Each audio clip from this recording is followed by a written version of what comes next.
connaissez les détails de la conquête en Algérie? On s'est comporté comme des nazis. Combien de villages ont été massacrés? Mais des femmes? Michel, on s'est comporté comme des nazis en Algérie. Et effectivement, même moi qui travaille depuis pas mal d'années sur les exactions coloniales et sur les violences coloniales, j'ai parfois été effrayé de constater combien elles avaient été généralisées et que la population civile, je parle pas seulement des combattants d'Abdelkader ou du Bey Ahmed qui lui combattait à l'Est, je parle pas seulement des combattants, mais des populations civiles ont été véritablement dans certaines régions éradiquées ou expulsées, et avec au bout du chemin la mort par la faim, quoi.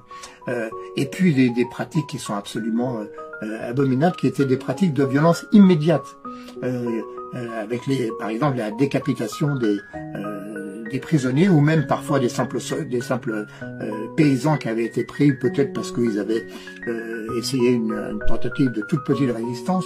La décapitation a été une méthode de conquête. Ça n'a pas été le fait de certains soudards isolés. Non, c'était vraiment une méthode. Les enfumades, il se trouve que on connaît un petit peu ce sujet parce que les enfumades de Dara ont été bien documentées, y compris à l'époque d'ailleurs. Je me suis appuyé sur beaucoup de documents d'époque. À l'époque, les Français qui voulaient savoir pouvaient savoir.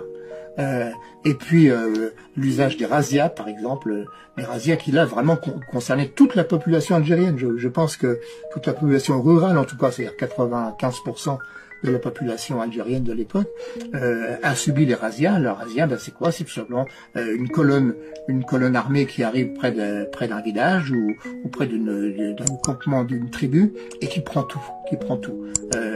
D'abord pour ses propres besoins de nourriture, tout simplement. Ils prennent le blé, ils prennent les céréales, ils prennent le bétail. Mais également, bien sûr, se débarrasse des hommes.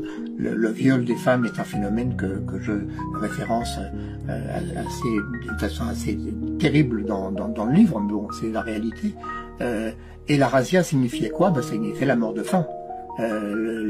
Les soldats non seulement prenaient ce qui existait, mais mettaient le feu à ce qu'ils ne pouvaient pas emporter avec eux, en particulier les silos. Et donc la mort par la faim a été consubstantielle à la conquête. Ce n'était pas un phénomène isolé. La mort par la faim a concerné des centaines de milliers d'Algériens, également par la maladie.